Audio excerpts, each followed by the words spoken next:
নমস্কার বন্ধুরা, আপনারা দেখছেন চাকরি সন্ধানী। আমি রয়েছি বাবন আপনাদের সঙ্গে। তো বন্ধুরা, এখানে যারা ক্রিকেট প্রেমী রয়েছেন আপনাদের জন্য কিন্তু এখানে একটা বিরাট বড় দুঃসংবাদ রয়েছে। আপনারা অবশ্যই ভিডিওটিকে শুরু থেকে শেষ অবধি দেখবেন। এখানে কিন্তু আমি সমস্ত তথ্য আপনাদের সামনে তুলে ধরার চেষ্টা করব।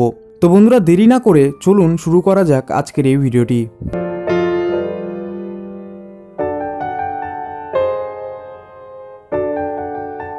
তো দেখুন বন্ধুরা, এই আপডেটটিতে বলা রয়েছে যে মৃত্যুর সঙ্গে পাঞ্জা লড়ছেন বন্ধু, হাত বাড়ালেন মহারাজ। তো এই বড়সড় আপডেটটি কিন্তু বন্ধুরা উঠে এসেছে এখানে এবেলার অনলাইন নিউজ পোর্টালের মাধ্যমে। এবং দেখুন, এখানে বলা রয়েছে যে গত বছরের 28শে ডিসেম্বর মারাত্মক দুর্ঘটনায় আহত হন ভারতের প্রাক্তন তারকা জ্যাকব মার্টিন। তার চিকিৎসার খরচ বিশাল। দুর্ঘটনায় জ্যাকব মার্টিনের যকৃত ও ফুসফুস অনেকটাই ক্ষতিগ্রস্ত হয়েছে। মার্টিনকে ভেন্টিলেশনে রাখা হয়েছে।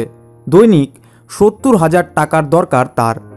একটি ইংরেজি দৈনিকের প্রতিবেদন অনুযায়ী জ্যাকব মার্টিনের স্ত্রী ভারতীয় ক্রিকেট কন্ট্রোল বোর্ডের কাছে চিঠি পাঠিয়ে সাহায্য চেয়েছেন। মার্টিনের স্ত্রী চিঠি পাওয়ার মাত্রই বিসিসিআই 5 লক্ষ টাকা দিয়েছে মার্টিনের পরিবারকে। এদিকে ভারতের প্রাক্তন অধিনায়ক সৌরভ গঙ্গোপাধ্যায় মার্টিনের পাশে দাঁড়ানোর প্রতিশ্রুতি দিয়েছেন। সৌরভের নেতৃত্বেই ভারতীয় দলে অভিষেক হয়েছিল মার্টিনের। ইংরেজি দৈনিকের বাংলা মহারাজ বলেছেন, আমি যা সেখানে কোড আনকোড করছি, মার্টিন আর আমি সতীর্থ ছিলাম। মার্টিন শান্ত স্বভাবের একজন ক্রিকেটার ছিল, কম কথা বলতো। মার্টিনের দ্রুত আরোগ্য কামনা করি। ওর পরিবার যেন মনে না করে যে ওরা একা। হাসপাতালের খরচ ইতিমধ্যেই আকাশ ছুঁয়েছে। বিল 11 লক্ষ টাকা হয়ে গিয়েছে। অধিনায়ক সৌরভ যেমন আগলে রেখেছিলেন ক্রিকেটার মার্টিনকে, ঠিক তেমনই ঘোর দুঃসময়ে ভারতের প্রাক্তন ক্রিকেটারের পাশে এসে দাঁড়াচ্ছেন মহারাজ। 46 বছরের মার্টিন 1999 থেকে 2001 সালের মধ্যে জাতীয় দলের জার্সিতে 10টি ওয়ানডে খেলেছেন। 22.57 গড়ে 158 রানও করেছেন তিনি। তার সর্বোচ্চ স্কোর 39।